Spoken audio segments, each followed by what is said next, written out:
Bismillahirrahmanirrahim. Assalamualaikum warahmatullahi wabarakatuh. Alhamdulillahirabbil alamin wa bihi nasta'inu ala umuri dunya waddin. Wassalatu wassalamu ala asyrafil anbiya'i wal mursalin sayyidina Muhammadin sallallahu alaihi wasallam. Alhamdulillah, bersyukur kepada Allah dengan mengucapkan kalimat alhamdulillahirabbil alamin. Berselawat kepada baginda Nabiullah Muhammad sallallahu alaihi wasallam dengan mengucapkan Allahumma salli wa sallim wa barik alaihi. Para pemirsa yang insyaallah dirahmati dan dimuliakan oleh Allah Subhanahu wa taala. Dalam sebuah hadis dikatakan as-sadaqatu taruddul bala. Sedekah itu menolak bala. Ketika kita senantiasa mensedekahkan harta kita, menginfakkan harta kita di jalan Allah Subhanahu wa taala untuk menolong agama Allah, maka yakin dan percaya harta yang kita miliki akan menjadi penolak bala di ketika ada musibah-musibah yang akan datang menimpa kita.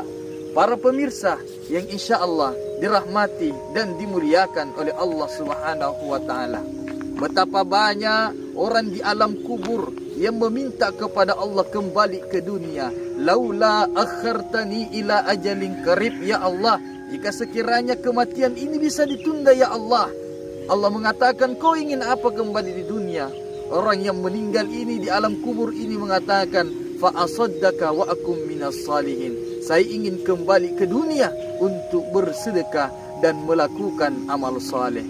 Ulama kita memberikan penjelasan betapa mulianya yang namanya sedekah, sehingga orang yang baru dikubur meminta kepada Allah agar kembali ke dunia untuk bersedekah. Para hadirin jamaah yang dirahmati oleh Allah Subhanahu wa taala, maka infakkan sebahagian harta kita di jalan Allah. Ketika kita memiliki harta, ketika kita memiliki kekuasaan, maka gunakan harta itu untuk menolong agama Allah.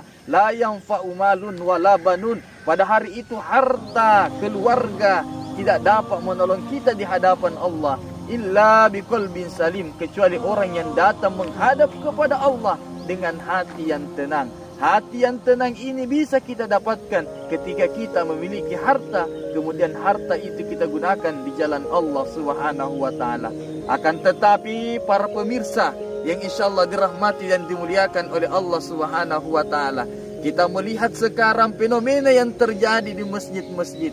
Kita melihat ketika celengan itu jalan di hadapan kita, ternyata ibaratnya celengan itu seperti panter yang jalannya laju luar biasa. Kenapa? Karena tidak ada yang memasukkan hartanya, tidak ada yang memasukkan sebagian hartanya untuk membangun masjid ini dengan sedekah. Maka dari itu para pemirsa yang insyaallah dirahmati dan dimuliakan oleh Allah Subhanahu wa taala, maka gunakan harta kita untuk bersedekah. Jangan sampai kita tidak pernah bersedekah di dunia, tetapi bermimpi untuk masuk ke dalam syurga firdausnya Allah Subhanahu wa taala. Kata orang Makassar, apaloiki. Kenapa? Karena tidak pernah kita belanjakan harta kita di jalan Allah, akan tetapi berharap sesuatu yang besar di hari kemudian. Tentunya sepertinya mustahil yang akan kita dapatkan. Maka sebagai kesimpulan dari kultum kita pada pagi hari ini, ketika kita punya harta, maka gunakan harta kita untuk menolong agama Allah. Ketika kita punya kekuasaan, gunakan kekuasaan kita untuk menolong agama Allah Subhanahu wa taala. Yakin dan percaya sedekah yang kita keluarkan di jalan Allah akan pasti dibalas yang jauh lebih banyak di hadapan Allah Subhanahu wa taala. Mungkin ini yang sempat saya sampaikan pada kultum hari ini. Mudah-mudahan ada manfaatnya bagi seluruh pemirsa yang insyaallah dirahmati oleh Allah Subhanahu wa taala. Sekian, assalamualaikum warahmatullahi wabarakatuh.